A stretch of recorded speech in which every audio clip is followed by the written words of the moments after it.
Today's topic is hybrid segmentation approach using mean shift clustering and adaptive thresholding for enhanced MRI brain tumor analysis. So this is what a research paper that we have actually proposed and to be presented in national level conference on applications of artificial intelligence in multidisciplinary context NCAAIMC 2024. तो ये paper इसका author है माया बाबर. सो ये paper में हमने एक hybrid segmentation approach propose किया है जिसमें हमने यूज किया है मीन शिफ्ट क्लस्टरिंग के साथ साथ एडाप्टिव थ्रेशोल्डिंग, क्योंकि सेगमेंटेशन बहुत ही इंपॉर्टेंट होता है आपका नेक्स्ट स्टेज एमआरआई एनालिसिस मतलब एमआरआई ब्रेन ट्यूमर एनालिसिस के लिए. So let's start the presentation. Just a minute. Yeah. So we all know about the magnetic resonance imaging और MRI, मैग्नेटिक रेजोनेंस इमेजिंग. आजकल हमारा diagnosis process में MRI ही सबसे important माना जाता है. सबसे एक्यूरेट जो डायग्नोसिस हमें मिल सकता है that is from MRI. Then you know this is what, just a minute, I need to MRI is a non-invasive imaging technique widely used for brain tumor diagnosis and treatment planning. क्योंकि मैंने बोला ना ये एक accurate diagnosis result देते हैं, तो हम थोड़ा क्रिटिकल केसेस के लिए लाइक ब्रेन ट्यूमर डायग्नोसिस, ठीक है, और उसका नेक्स्ट ट्रीटमेंट प्लानिंग कैसे करना है ये हम एमआरआई के थ्रू हम प्लान कर सकते हैं, क्योंकि ये एक नॉन इन्वेसिव इमेजिंग टेक्निक है. ठीक है, बस आप लोग सिंपली याद रखो ये एक ऐसा इमेजिंग टेक्निक है जिसमें हम एक्यूरेसी ज्यादा एक्सपेक्ट कर सकते हैं. Then next we also know about brain tumors, right? Brain tumors are abnormal growths of cells within the brain which can be either benign or malignant. तो ट्यूमर का मतलब ये होता है हमारा जो कुछ पोर्शन है, कुछ portion of cell that is growing abnormally, right? तो एबनॉर्मल ग्रोथ जब होता है then we call it as tumour. तो कुछ कुछ ट्यूमर्स जो है आपका कैंसरियस हो सकता है बट कुछ बिनाइन भी हो सकता है. तो tumour can be either benign और मैलिग्नेंट, ठीक है, but we need to find it at an early stage. Then only we can expect that we can hope for at least treatment or proper treatment of the disease, or we can at least recover from it. ठीक है, समझ में आ गया? तो tumour आपका इधर benign या malignant हो सकता है, या तो बिनाइन नॉर्मल ट्यूमर हो सकता है जिसको हम इजीली ट्रीट कर सकते हैं. मेलिग्नेंट हो गया मतलब कैंसरियस हो गया है, तब भी हम अगर अर्ली स्टेज में मिल गया तो हम उसको ट्रीट कर सकते हैं. ये एक सिंपल सा हमने ब्रेन ट्यूमर इमेज रखा है. ये ट्यूमर आपको दिखाई दे रहे हैं. ये डिफरेंट पार्ट जैसे आपका सेरिब्रम है, ब्रेन स्टेम है एंड सेरिब्रम है. Okay, cerebrum. तो ये डिफरेंट पार्ट है, आपको बस फोकस इसमें करना है. नाउ जैसा मैंने बोला early detection and precise delineation of these tumors are vital for successful treatment outcomes. ठीक है, अर्ली डिटेक्ट करना और फैलने से पहले, स्प्रेड होने से पहले ही हम उसको अगर हटा देंगे, ऑपरेट करके हटा देंगे, तो ये सक्सेस हो सकता है, हम रिकवर कर सकते हैं, right? However, manual segmentation of brain tumors is a time-consuming and subjective process, leading to need for automated and reliable segmentation method.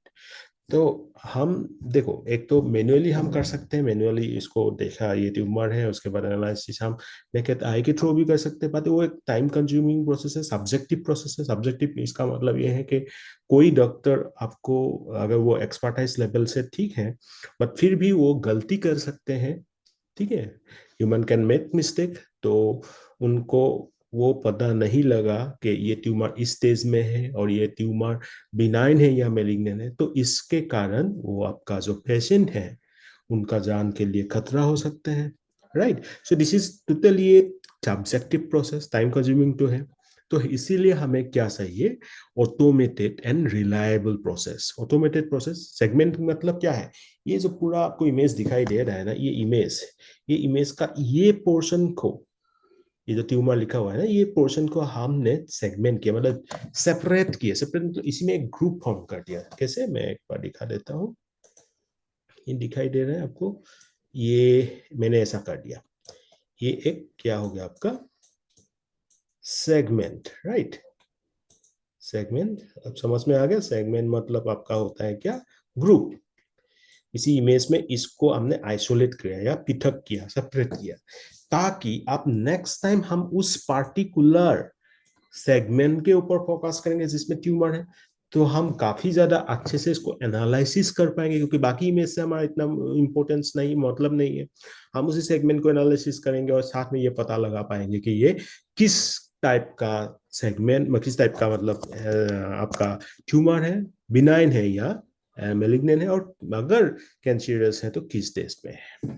ठीक है, समझ में आ गया, very good, okay, clear all drawings, ठीक है। अब यही था प्रॉब्लम स्टेटमेंट। अब क्या है, accurate segmentation of brain tumours from MRI images is crucial for effective diagnosis and treatment. बहुत जरूरी है एक्यूरेट सेगमेंटेशन, तभी हम आगे जाके इफेक्टिव डायग्नोसिस कर सकते हैं और उसी डायग्नोसिस के आधार पे हम ट्रीटमेंट करा सकते हैं। Traditional segmented methods often struggle with challenges like intensity, inhomogeneity, noise, overlapping tissue regions. अब इसका मतलब क्या, इंटेंसिटी इनहोमोजेनिटी मतलब होता है जैसे हमें उसको सेगमेंट किया, उस सेगमेंट में इस पार्टिकुलर सेगमेंट के अंदर बाकी सारे पोर्शन भी आ रहा है जो ट्यूमर का पार्ट नहीं है, right. Same thing then noise आ सकता है, नॉइज मतलब इसमें कुछ इंटेंसिटी का प्रॉब्लम आ रहा है, right.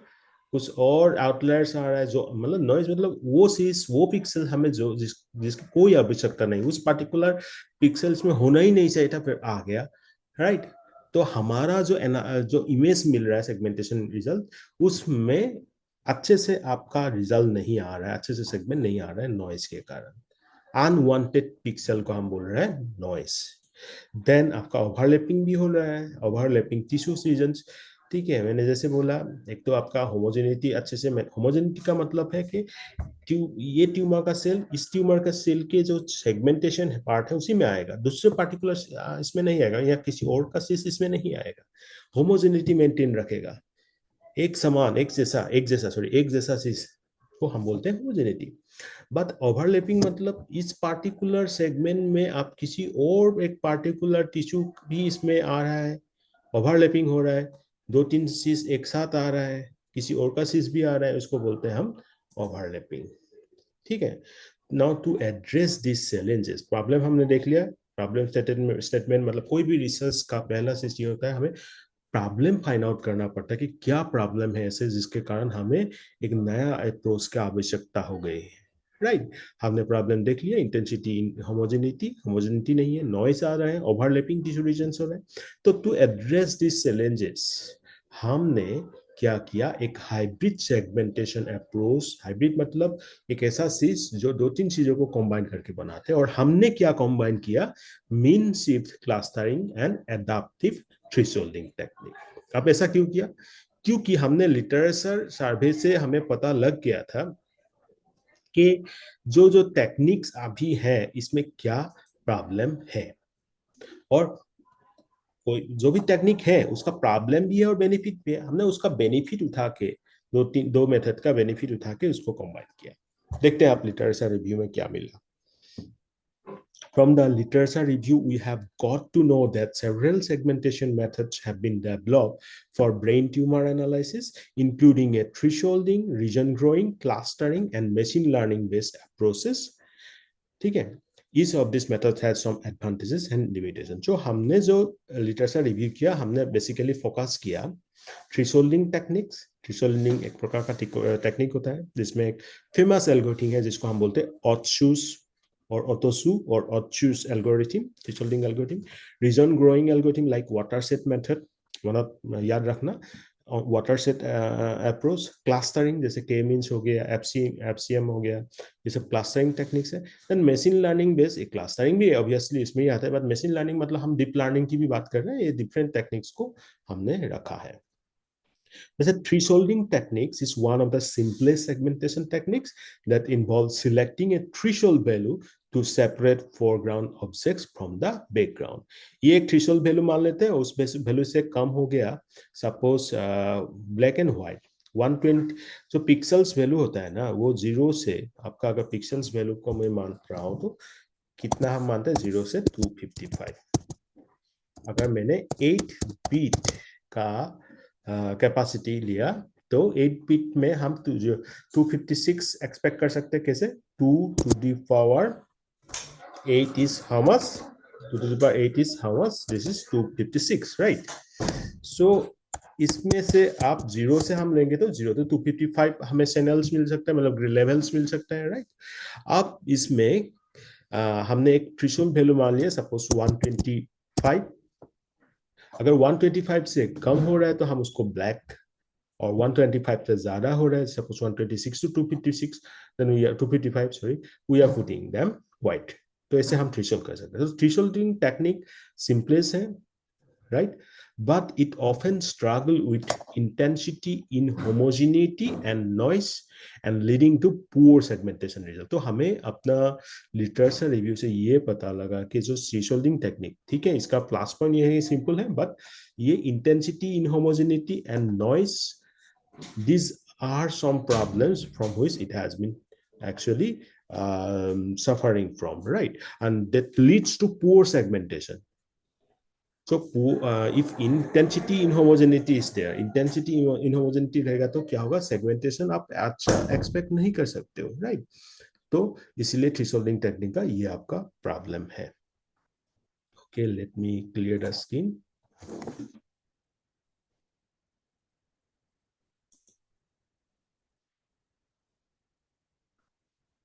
Just a minute.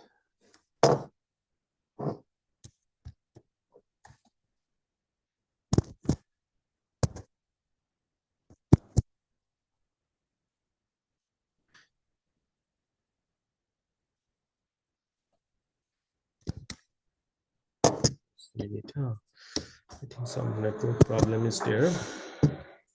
Okay.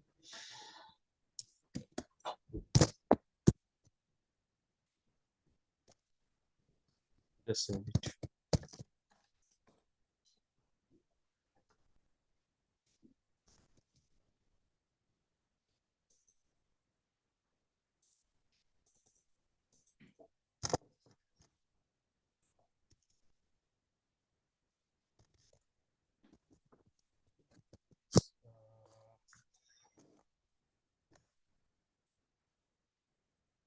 Show करना ही पड़ेगा लग रहा है। ओके, क्लोज कर दिया, ठीक है, मैं फिर से ये स्टार्ट। ओके, तो ये हो गया resolving technique. The next, just let me, I think this has some problem with the annotation. Next time I'll not use this. Okay. So next, region growing technique. Region growing technique start from seed points and grow regions by including neighboring pixels with similar properties. तो region growing seed points से start होता है, 3-4 point ले लिया, उसके बाद वो grow करता रहता है, ठीक है, ग्रो करते आसपास का रीजन्स को एक अपने अंदर रख लेता है जो सिमिलर है, neighbouring pixels of similar property, उनको एक साथ रख के रीजन को ग्रो कराते हैं। So that is a region growing technique. So region growing techniques has the features like, you know, we have to very carefully select the seed points, and then it totally depends on the neighboring pixels, how it is being grown, depending on including those neighboring pixels with similar properties. So these techniques are very effective for segmenting homogeneous regions, but are sensitive to noise and require accurate seed point selection. मैंने क्या बोला कि जो seed point selection है बहुत crucial है, right? और ये होमोजेनियस रीजन को सेगमेंट करने के लिए ठीक है, बट अगर नॉइजेस वगैरह आ जाता है तो इतना ठीक से काम नहीं कर पाता है। जैसे आपको एक एग्जांपल दो तो आपका वाटर सेट एल्गोरिथम, ठीक है। Then machine learning, basically here machine learning techniques we are talking about CNN, currently convolutional neural networks, deep learning models, ये सब एक अभी ट्रेंड बन गया है इसका, क्योंकि परफॉर्मेंस बहुत अच्छा माना जाता है। तो but this methods requires large annotated data sets for training and substantial computational resources. So ये टेक्निक अच्छा है, बट इसके लिए आपको डेटा सेट, जो डेटा सेट आपको चाहिए ना, वो लार्ज एनोटेटेड डेटा सेट्स होना चाहिए, जिसमें लार्ज एनोटेटेड मतलब लेवल डेटा सेट चाहिए, ठीक है, इंफॉर्मेशन चाहिए, तभी information about the data point चाहिए, तब जाके आप CNN वगैरह अप्लाई कर सकते हो, जो कि एक अपने आप में एक क्या है, वेरी चैलेंजिंग टास्क है ऐसा डेटा सेट मिल पाना. Then clustering, although clustering is a part of machine learning, फिर भी हम इसको सेपरेट करके बता रहे हैं, क्योंकि के मींस एंड FCM ये बहुत फेमस एल्गोरिथम है. They group similar pixels into clusters and literature claims their efficiency in segmentation task. ये अपने आप में सिंपल एंड इसका एफिशिएंसी भी बहुत अच्छा माना जाता है, बट प्रॉब्लम ये है कि के मींस में हो या तो इस टाइप का एल्गोरिथम्स है, इसमें पहले ही आपको के का वैल्यू डिटरमाइन करना पड़ता है, के का वैल्यू देना पड़ता है. के क्या है, नंबर ऑफ क्लस्टर्स, मतलब आपको कितना क्लस्टर्स चाहिए वो पहले ही डिटरमाइन करना पड़ता है. तो ये बहुत अगर आपने के का वैल्यू 3 देना चाहिए तो आपने 4 दे दिया, 5 दे दिया, तो that will lead to some inaccurate segmentation. But inaccurate clustering means inaccurate segmentation. So from the literature, we also gone through different other research papers, and we have found that mean shift clustering is a non-parametric clustering technique that effectively handles noise and intensity variation. तो clustering techniques में हमने के means FCM का ये problem देखा, but इसी में से एक एल्गोरिथम हमें ऐसा मिला, that is mean shift clustering algorithm, which is non parametric clustering technique. Okay, so non-parametric है, तो we don't need to provide the value of k, and it has the capacity of handling noise and intensity variations. ठीक है, तो problem solve हो गया clustering से. अगर हमने मीन शिफ्ट क्लस्टरिंग को यूज किया तो हमारे पास एक प्लस पॉइंट हो जाएगा कि ये फर्स्ट, पहली बात तो ये फर्स्ट नॉन पैरामेट्रिक है, और it has the capacity of handling noise and intensity variation, and it does not require the number prior knowledge of the number of clusters, making it suitable for medical image segment. क्योंकि medical image segmentation में number of clusters को पहले ही idea लगाना, that is a very difficult task. So for that reason, we cannot go for k-means, we cannot go for FCM. You can go for, but it may not lead to good or accurate results. So that's why we have found from the literature that mean shift clustering is one alternate option, right? Okay. So this technique we have chosen. So our hybrid approach, we try to combine different techniques to leverage their individual strengths. हमने जैसे मैंने clustering का बता ही दिया हूँ, clustering का mean shift clustering. Now one more thing we have discussed is that thresholding technique or thresholding technique. It has the capacity of thresholding very simply, means segmenting in a very simple way, because it also consume very less amount of time. But problem is that it may lead to inhomogeneity based segmentation. So if we combine this clustering with this thresholding, we can improve the segmentation accuracy, because in both way, if we combine them, we can at least handle the noises and intensity variation far better than if we compare with the k-means individually, if we compare with the FCM individually. Okay. So that is our main aim and main problem statement you have got, and because of that we have gone for this our proposed approach. ठीक है, main हमारा problem यही था कि इनहोमोजेनिटी आ रहा था, overlapping हो रहा था. ठीक है, तो नॉइजेस को हैंडल करने के लिए, इंटेंसिटी वेरिएशंस को इफेक्टिवली हैंडल करने के लिए हमने क्या किया, क्लस्टरिंग और थ्रेशोल्डिंग दोनों टेक्निक्स का हेल्प लिया. Now, in our algorithm, in our proposed algorithm, we have 6 steps.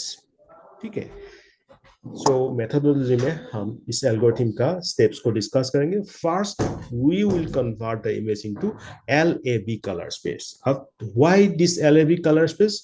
First of all, this is a device independent color space.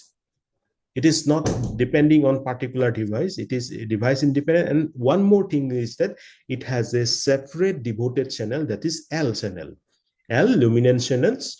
So this is not available in the case of RGB color space. So LAB में ये benefit है, that's why we have gone for LAB color space. After the conversion done, we perform mean shift clustering over that right? Then we convert that into grayscale. In the third step, we convert it into the grayscale. Then in the fourth cell, we apply adaptive thresholding. Why adaptive? Because we are considering a binary marks. And for the thresholding, of course, we are using the autosys thresholding technique, and that we are applying on the grayscale. But as we are considering the binary marks, so that's why it becomes adaptive thresholding. समझ में आ गया?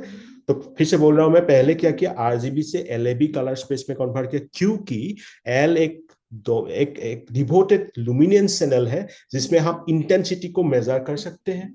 उसके ऊपर हमने mean shift clustering किया. उसके ऊपर हमने क्या किया, जो आउटपुट मिला उसको हमने ग्रे स्केल में कन्वर्ट किया, और ग्रे स्केल के ऊपर हमने एडाप्टिव थ्रेशोल्डिंग अप्लाई किया, और एडाप्टिव थ्रेशोल्डिंग के लिए हमने यूज किया ऑटोसस थ्रेशोल्डिंग विद बाइनरी मार्क्स. ठीक है? Then we combine the segmentation result, and ultimately we return the segmentation result. Okay, इसके बाद if we go through the detailed explanation, then the MRI brain images are first pre-processed to enhance contrast and remove noises. This step includes normalization and filtering techniques. Contrast enhancement is performed using histogram equalization, and noise we reduce with a Gaussian filter. तो जो contrast enhancement किया हमने histogram equalization के through किया, और noise reduce के लिए हमने Gaussian filter यूज किया. ठीक है? क्यों? क्योंकि इस टाइप का एमआरआई इमेज, मतलब मेडिकल इमेजेस के लिए गॉसियन फिल्टर अच्छा माना जाता है. Right. Then we convert it into LAB color space. The input MRI image is converted from the BGM and RGB color space into LAB color space to better separate the intensity and color information. ठीक है?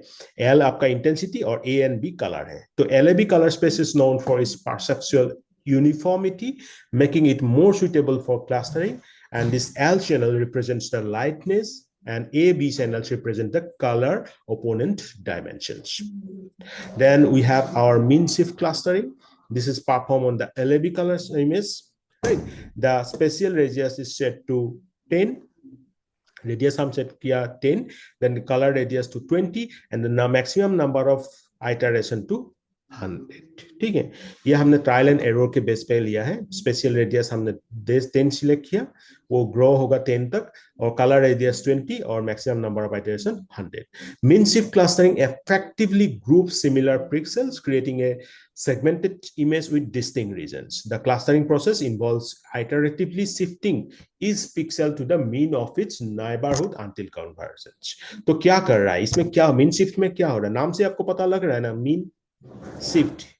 तो ये हर एक iteration में क्या कर रहा है, हर एक पिक्सल को, every pixel it shift into the mean of its neighbourhood. ठीक है? तो वो जो नेबरहुड है उसका मीन जो है उसमें वो शिफ्ट करा रहा है जब तक ये कन्वर्जेंस नहीं हो जाए. Then adaptive thresholding, the segmented image from the mean shift clustering is converted to grayscale. Then adaptive thresholding means we use autosys method to obtain a binary marks. Autosys method automatically determines the optimal threshold value by minimizing the intra-class variance, and we ensure that this step ensures that the segmented thresholds are accurately delineated from the background. ठीक है? adaptive thresholding use किया, जिसके लिए हमने ऑटोसस method use किया, क्योंकि ऑटोसस methods क्या करते हैं, automatically optimal threshold value determine करते हैं. कैसे? By minimising the intra class variance. Intra एक क्लास के अंदर वेरिएंस कम होना चाहिए. Right? Okay. Then combine the segmentation result. The binary marks obtained from the adaptive thresholding is used to refine the mean shift clustering results. A bitwise AND operation is applied between the original image and the binary marks to obtain the final segmented image. तो हमने क्या किया, binary marks जो हमें adaptive thresholding से मिला था उससे हमने मीन शिफ्ट क्लस्टरिंग को रिजल्ट को इंप्रूव करा, रिफाइन किया. एक बिटवाइज एंड ऑपरेशन परफॉर्म किया ओरिजिनल इमेज और बाइनरी इमेज के बीच में. ठीक है? This combination leverages the strengths of both techniques and resulting in more accurate and robust segmentation. Now, for this experiment, we are using batch datasets, right? Brain tumor segmentation dataset, that is famously known as batch dataset.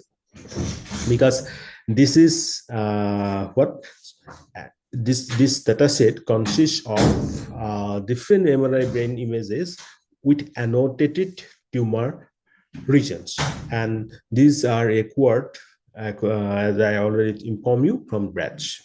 ठीक है, bread से हमने data set लिया, इसमें हमारे different type का MRI brain images है with annotated tumour reason के इंफॉर्मेशन लिखा हुआ है इसमें। और इवैल्यूएशन मैट्रिक्स के लिए हमने यूज किया dice similarity coefficient. Dice similarity coefficients measures the overlap between the ground truth and the segmented regions. ठीक है, measures the overlap between the ground truth and the segmentation regions, and Jaccard index measures the similarity between the ground truth and the segmented region and computation time. So हमने जो use किया dice और computation time, और एक मैं यहाँ पे result include किया हूँ, ये ओरिजिनल इमेज है और सेगमेंटेड रिजल्ट ये है। ओके, देन इसका जो हमने experiment किया और different images of this breadth data set. I am considering the average value here. So you can see here, यहाँ आपको DSC मिल रहा है, Jaccard index मिल रहा है, computation time, mean shift clustering, adaptive thresholding, and then our proposed hybrid method. सबका हमने DSC, Jaccard and computation time conclude किया। जो adaptive thresholding ये easy है, इसीलिए इसका time कम लग रहा है। Okay, and mean shift clustering में टाइम ज्यादा लग रहा है 12.5 सेकेंड। और बाकी डीएससी और जैकार्ड वैल्यू का हम देखेंगे तो हमारा प्रोपोज्ड हाइब्रिड मेथड में जो डीएससी मिल रहा है 0.88 मिल रहा है और Jaccard index 0.78, that is better than mean shift clustering and adaptive thresholding, and time is on average 10.2 seconds we got. So our proposed approach achieve a higher DSC and higher Jaccard index compared to our the individual mean shift clustering and adaptive thresholding method. And this indicates what? Better segmentation quality and computation time also good, means at least better than this mean shift clustering. Okay, but it is better than thresholding, but still the performance is better. In case of medical imaging, we always focus on accuracy, more accuracy, right? So accordingly we can conclude that our proposed technique is more efficient than those clustering algorithms and thresholding algorithm. ठीक है, तो so we can conclude like this paper, what we presented is a hybrid segmentation approach where we are combining this mean shift clustering and adaptive thresholding for brain tumor analysis, and then it combines the strengths of both the techniques, so thereby improving the segmentation accuracy, right?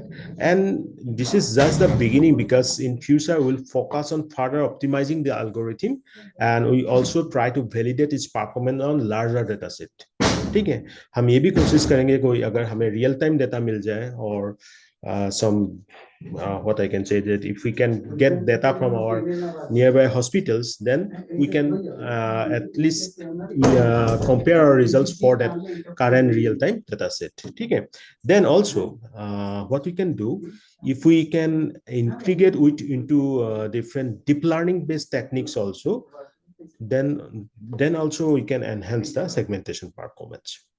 Okay, so there's a lot, yes, references, I'm not including all of them here, but from my personal choices, these are the good papers that you can go through. See this paper is by Otsu itself, okay, where he has proposed this algorithm, this famous algorithm, a threshold selection method from gray level histograms, and this was published in IEEE Transactions on Systems, Math and Cybernetics. So यही paper है जिसमें ऑटोसिस thresholding algorithm propose किया गया था।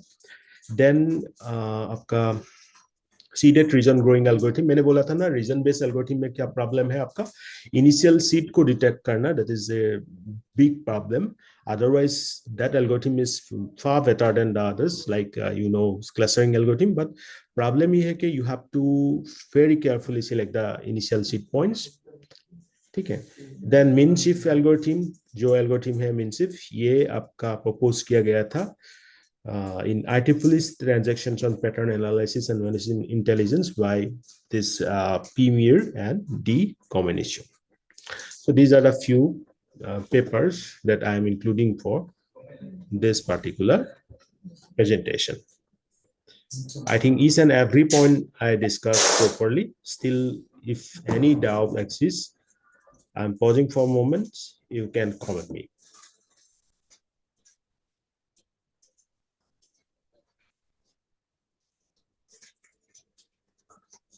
About mean shift algorithm, already I discussed its pathology, but still in some devoted class, I will discuss only about the mean shift clustering algorithm.